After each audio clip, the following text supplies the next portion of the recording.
Hello and welcome everyone. This is Glenn Kendall with Concourse Hosting, and welcome to our webinar today. This is Moves Management Sparklines.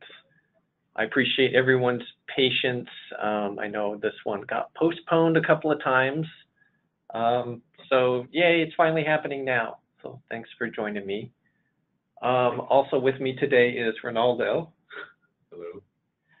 Actually, no, this is our intern, Luis Ramos. He's has a heritage that he shares a heritage with Ronaldo there. Does Ronaldo have a last name? Is it just Ronaldo? I forgot. It's like Prince or something. Yeah, Madonna, Ronaldo. Needless to say, Luis is a huge Portugal fan. He's got the Portugal apparel on right now, and yeah, they're looking good so far. Go Portugal. All right. I'm clicking on buttons and they're not moving. Here we go. So GoToWebinar. The way GoToWebinar works is that I talk and you listen, but you can ask questions. So go ahead and there's a question section in the control panel there, and click on the little box to pop it out.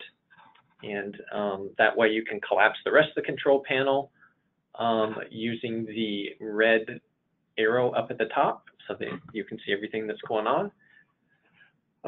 Yeah, go ahead and ask questions as we go. I think it's easier to do that, just to ask questions as we go. So if something I'm not clear on, ask away.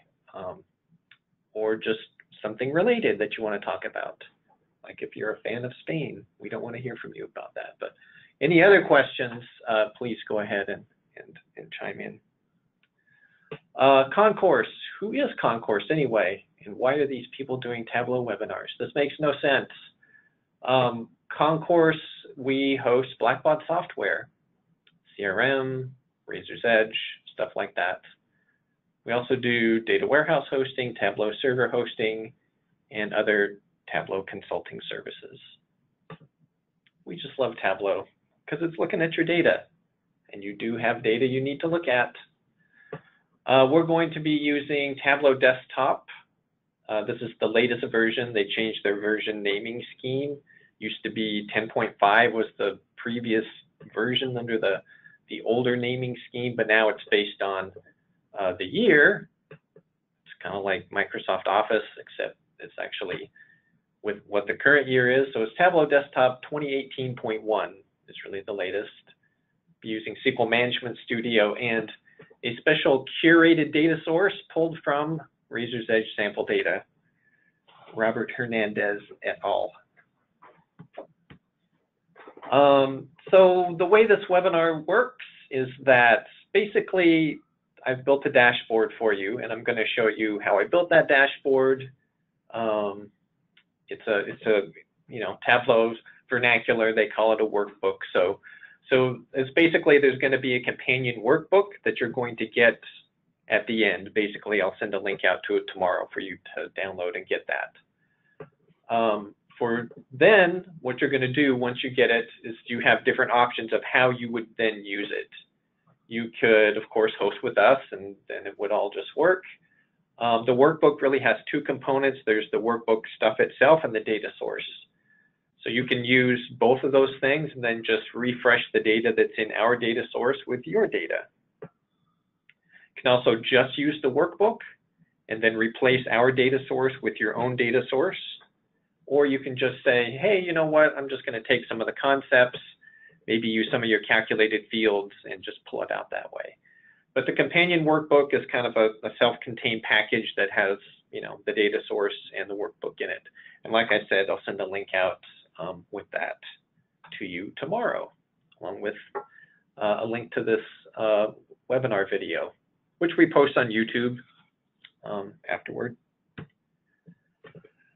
All right, so before we jump into everything, by a quick show of hands, I guess, go ahead and practice typing in the question section there And just let me know what your experience level is with Tableau, anywhere from brand new, and I'm not even sure how to spell Tableau, to, you know, you have 3 months experience, you have a year, 2 years, whatever.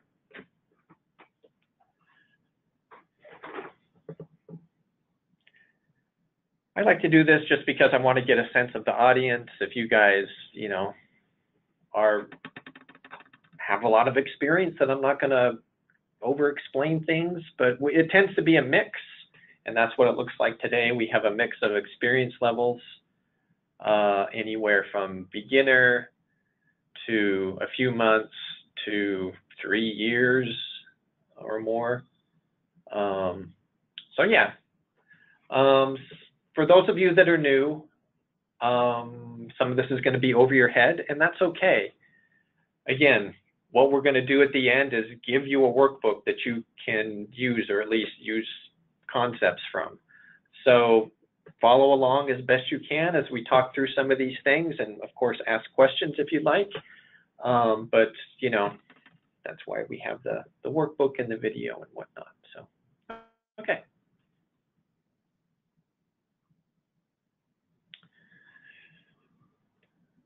And that's it for the slideshow. All right, now I'm going to follow my own advice and collapse my GoToWebinar panel here. There he is, Luis himself. All right, so starting out with data. Today we're going to be looking at proposals. And if you are not familiar with SQL Management Studio and you want to start using Tableau or really any data analysis tool, you know, it's good to just be familiar with it. And I think it's a good idea for you to just dig in and know some of the basics about how Razor's Edge works. So this is a SQL statement that I've prepared ahead of time, obviously. And what it's doing is, this is a Razor's Edge sample database. And I'm going to expand it out here. And I know it's scary. There's a lot of stuff in here. But we're just looking at proposals. And wouldn't you know it, there's actually a database, sorry, a table within our Razor's Edge database called proposal. And here it is, and I can expand the columns and see what's in there. Specifically today, we're going to be looking at amount asked, amount expected, amount funded, and then date asked, date expected, date funded. So those particular things, and they're just right in here. Those are what they're called. Asked, expected, funded. Amount asked, expected, funded. Just pulling it straight out of the database. So I just tell SQL select from proposal these values. I'm also going to get the proposal name. There's an ID associated with the proposal. I want to get that, so I have that as a reference. And then there's also the solicitor name. This is where it starts to get a little bit tricky. There's another table next to this one called proposal solicitor, which links back up to that proposal table using this parent ID. And then the solicitor is identified as the solicitor ID. So doing a couple of more joins here, we can basically get the solicitor name out as the full name from the records table. So we're joining again proposal to proposal solicitor to records. I'll send you the SQL statement afterwards as well as part of the package of everything, but just know, I just want to, you know, let you know where we're getting the data from. Any questions on that before we jump into Tableau itself?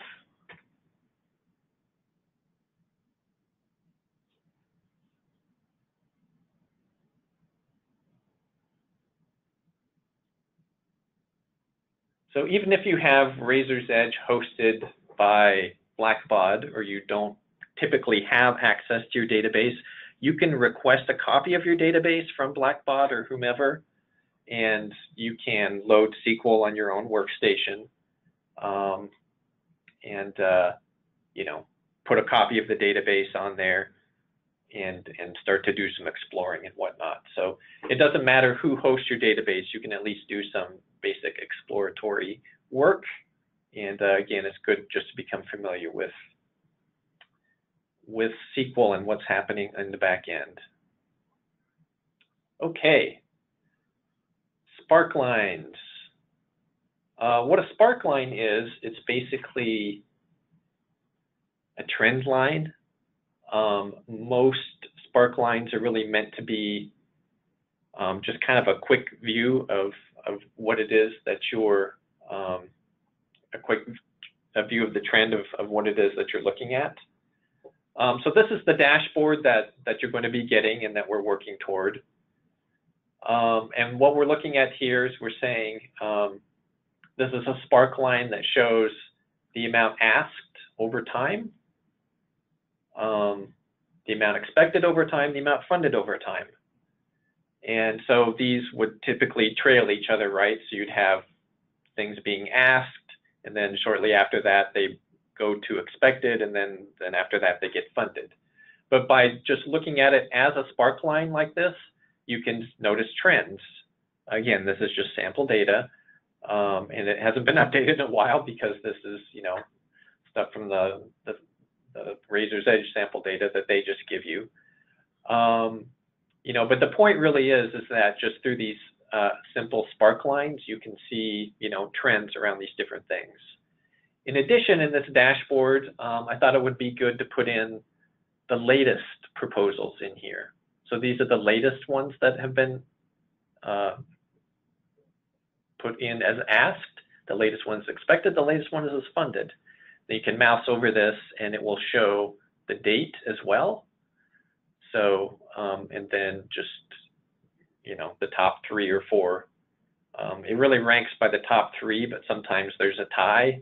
You know, if these two are on the same date that they came in at the same time, then they're ranked both number 3. It's kind of like tying in soccer, you know, who won the game? Nobody won the game, everyone gets a point. So that's how these parts work here. Yeah, so the idea with the sparkline is just kind of shows you a quick trend of how things are going, and then also in here you can see, you know, hey, did that show up in the right bucket? So I'm going to go through now and just show you how I built these different components, and they're really pretty much the same. I mean, asked, expected, and funded, these are all the same worksheet. They're just looking at different values, but the build of the worksheet is the same. The same here, this table that has the latest asked, expected, and funded, these are all also the same. It's just the values that are included are different. Okay. So we'll start over here at asked and how we make the sparkline for asked. So really the basics of any sparkline is you have to have time. And you want to represent time on the horizontal axis here. That's how people are used to looking at time, and it won't make sense if you put time any other place.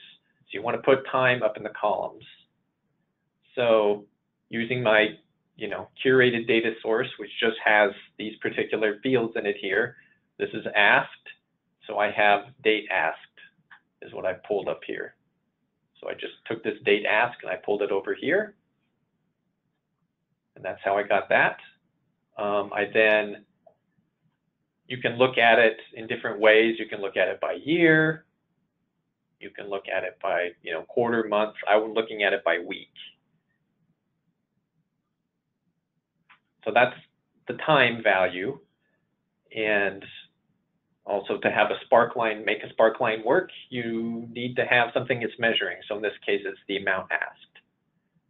So all I do is take amount asked and I just drag it up here and it automatically turns it to a sum. So that's what this value is here. And then I also have a label. So it's in 2 places. I've taken the same pill and put it in 2 places. Also put it as a label here. So if I click on the label, you can see that I can decide which marks I want to label. So I can say I can mark all of them, which looks too busy. You can do min and max. You can do the line ends, beginning and end.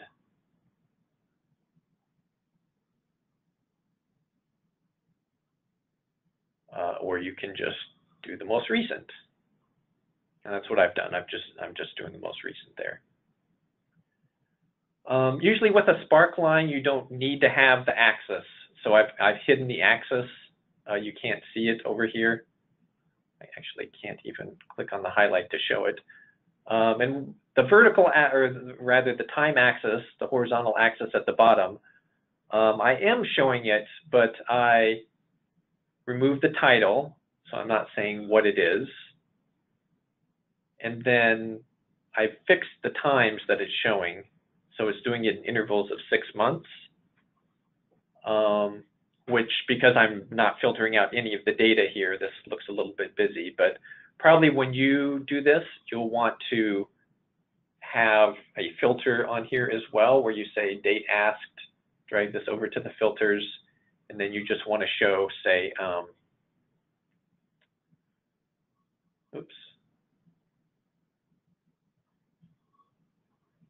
relative date, or I think because I already have this on here, that's why.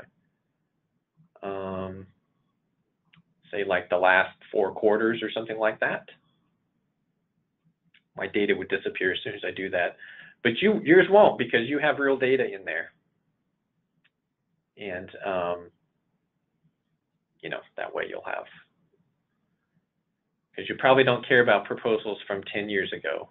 But if you do, you know, you can put it in there. So in this case, you know, your sparkline might look something like that.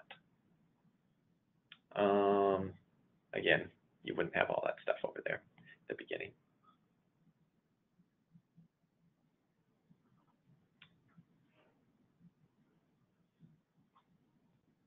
So that's really just the basic component. If you hit the back arrow over here in Tableau, it will undo what you've been doing. If you don't like the changes you've been doing, just hit undo, and you'll go back to where you were.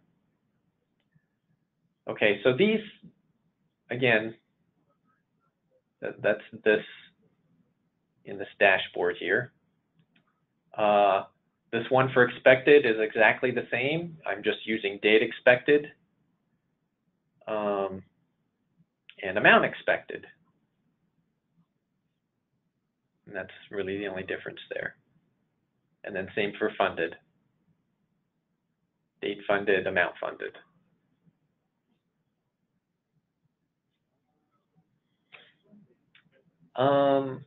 Any questions about that?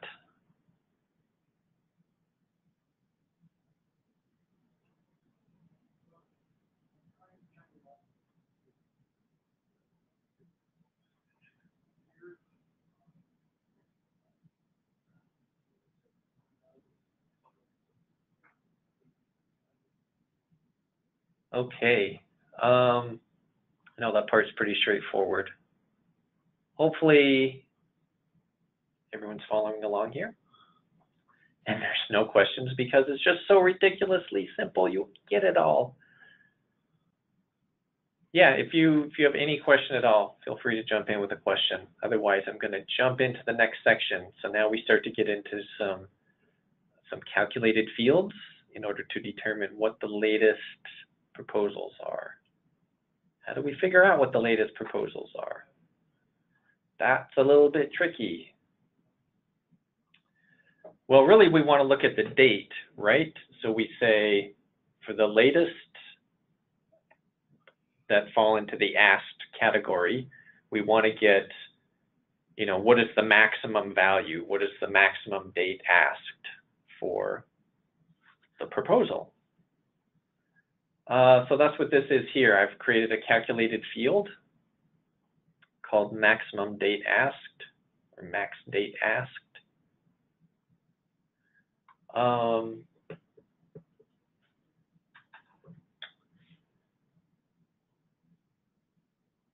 So what this is it's a little bit confusing if you haven't seen this terminology before. This is called a level of detail calculation.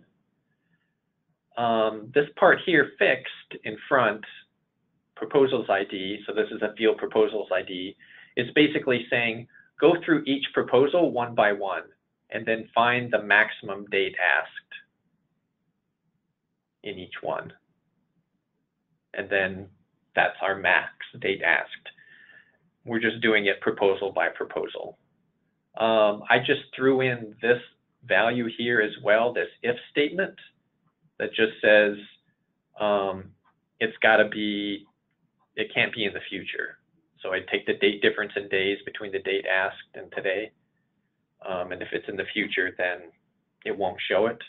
Just because I noticed, I was looking at this with some people's data, and they have proposals that have, the date asked is in the future for some reason, because I don't know why. It was an error, or they're just like to post date things.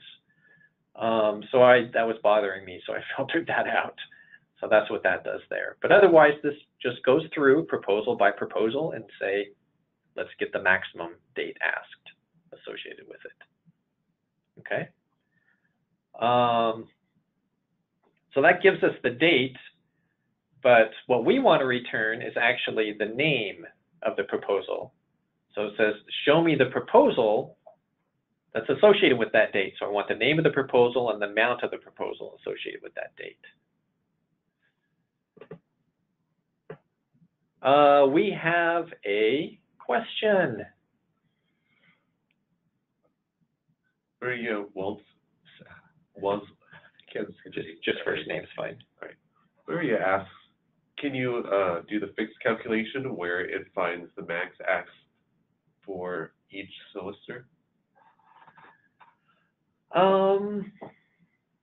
We can. I think what you're asking is to find not this fixed calculation, but a different calculation. So to make a calculation that just basically goes solicitor by solicitor to find the max asked by solicitor, if I'm understanding correctly. Is that what you're asking? Yes. Okay. We could do that. Let me get through this part here, and I'll show you how we do that at the end. All right, so going back to here. So this is the max date asked, right? But we don't want the date of the max date asked. We just want, the name and the amount associated with those proposals. So then we have to do this little fancy dancing here with another calculated field that says, okay, if I want to get the proposal name or the date asked, I do this. So I do another level of detail calculation. And the secret sauce here is I say, again, we're going through each proposal, the fixed does, and it says, if the date asked equals the maximum date asked, then that's the one I want. So it's going through proposal by proposal, and in the previous calculation, it found the maximum date asked. And if that matches the actual date asked for that proposal, then return the date. And we're doing exactly the same here for the proposal name. Basically, if we get a match, then give the proposal name. You have to do these kinds of calculations, or comparisons rather, as this level of detail, because it won't let you do it as an aggregate for across all the proposals. You have to go through one by one and do them. That's why you pretty much stuck having to do it this way. So this hopefully should be really useful to you just to figure out how to do this particular thing. So that gets us these things. So that is what we're pulling over here is the proposal name. That's what this is here. The max date asked, if I can mouse over it, the proposal name, that's this. So that's just been pulled up here. And then the amount date asked, max date asked, the actual, or sorry, I have another one down here, the amount asked, that's the one I want. So for the maximum date asked, to show that the amount associated with that, and that's what this one is. And that just got pulled up here to this text field, so that's this guy here. How are you getting only 3 proposals? That is a really good question. I'm filtering it. So what I'm doing is I'm just showing the top 3 proposals, and I'm doing a filter on that. So the way I'm doing that is that I have this other calculated field here called rank. So this is a table calculation.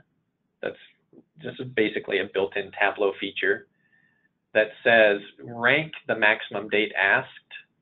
I'm doing it descending, so that means show the latest one first and just rank them. So whatever the latest one is, second latest one, third latest one, etc. Rank them all. That's what this calculated field does. And then I drag that up to the filters, and then I edit the filter, and I say there's 14 values here, but I'm only showing the top 3. So that's how you show just the top 3 proposals. If I got rid of that filter, then I would get all 14 proposals, which won't look good over here because then I have to scroll. So the whole part of this, the proposals trend dashboard, is it's not a comprehensive look at everything. It's just like a quick analysis. Hey, how are we doing? Did we get, is that money coming in? Is the ask coming in that we expected? And yep, I see it in here. Those are the latest ones. I'm just going to hit back on this one to go back to the filter, to the rank.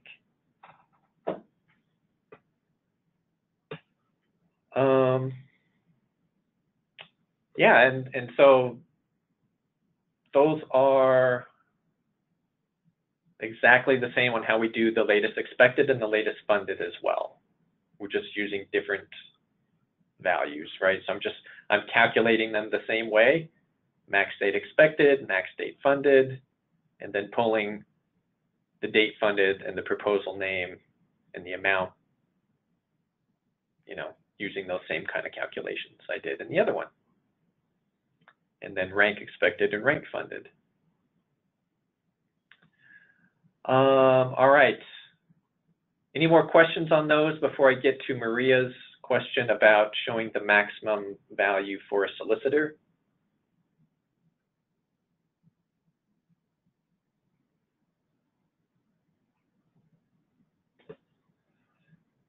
So let's see, how would we show the maximum value for a solicitor? Let's just make a new worksheet here. We create a calculated field, and we'll say solicitor.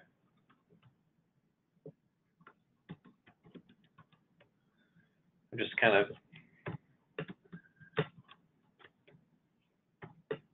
jamming here. I'm not sure if this is going to do what I think it is, but so the thing that we have to go by is the solicitor name. Usually, if you want to do this kind of thing, you want to get the ID because it'll process it faster. But you can do the name as well. It just will take you a little bit longer because it has to do a string match on the solicitor names. And you were wondering how to do the maximum asked for each solicitor. So then we would just say max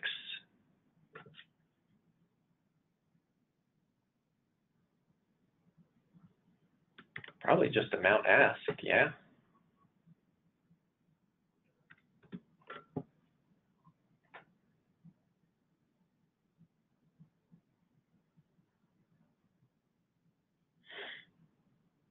I'm not sure if this will work. Let's see. Solicitor max, solicitor name, solicitor max.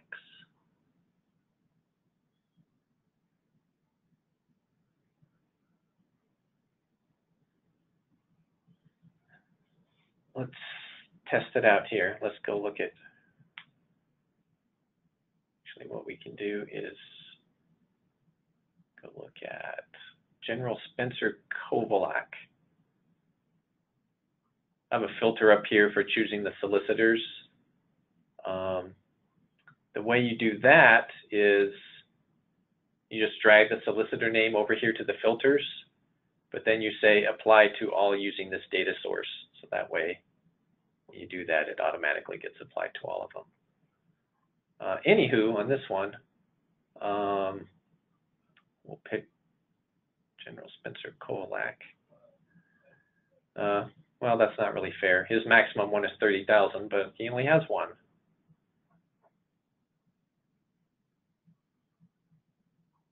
Earl Nathan Hunter, that was 1,000. Is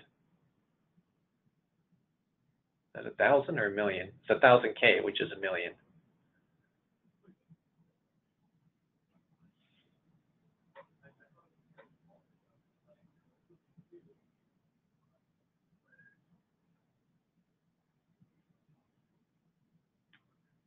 Looks like that's working. I just worry that,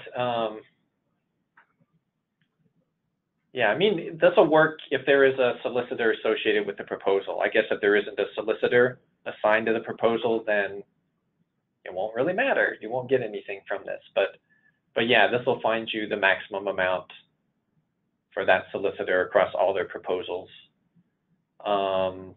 This might not be what you want though, because right, you probably want to filter to say, oh, I don't want to look at like inactive proposals. You just want to look at proposals within a certain state maybe, so might have to do some more thinking on this one, but yeah, this will get you in the right direction at least.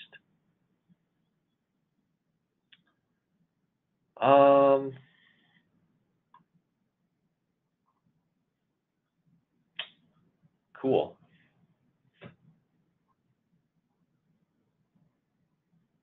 Any more questions or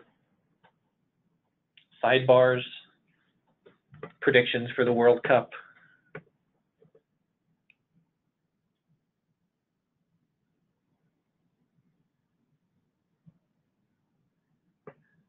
Well, yeah, like I said, I'm going to send you guys a link.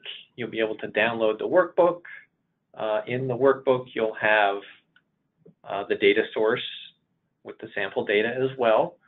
So again, you can just replace it with your data and take it as is, or you can, you know, use this or some other data source that you have and replace what we have with your own data source.